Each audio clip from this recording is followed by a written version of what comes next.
Do it hard, man. Do it alone. Do it when no one else is watching. Because the person that does something in secrecy and in the hidden places is the person for which the world is going to draw admiration from.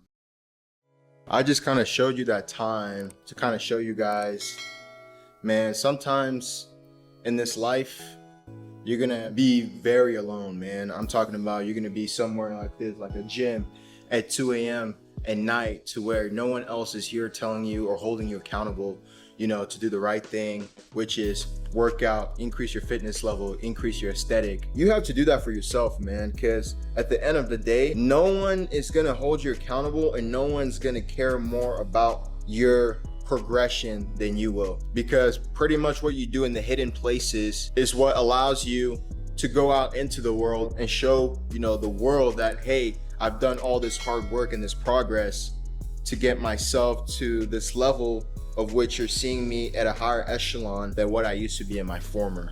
And I think that kind of goes to the core of what masculinity really is.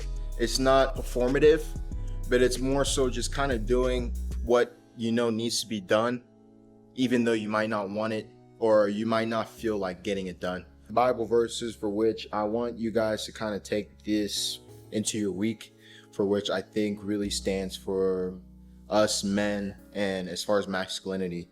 So the first one is Hebrews 12:11.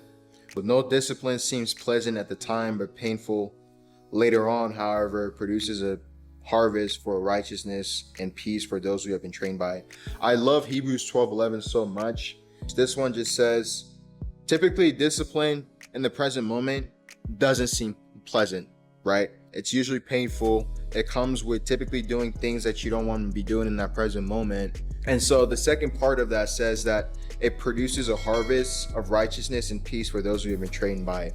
Let's say you're a samurai, right? To where you're sharpening a blade, right? You might not want to sharpen that blade that day or anything like that. You don't have the motivation, but you have the discipline that you need to sharpen that blade. So you go and you sharpen that blade. It's painful, to the blade or whatnot or whatever. It's being forged. It takes time. It's very tedious and consuming a lot of your efforts and all that.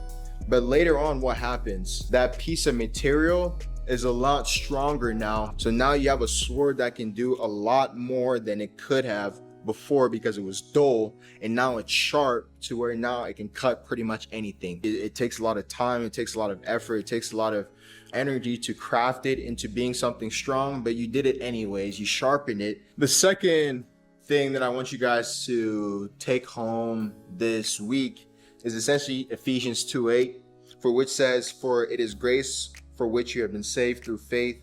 It's not from yourselves, it is a gift from God. So what it's saying is essentially that you have been saved by grace and grace alone. Grace is essentially something for which is undeserved. It's a gift undeserved.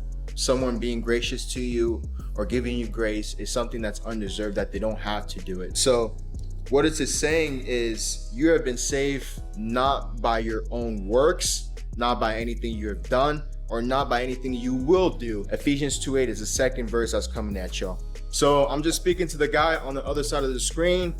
Man, just go do it by yourself. Go do it hard. You know what I'm saying? Because at the end of the day, no one's gonna care more about your progression than you and your own self, man.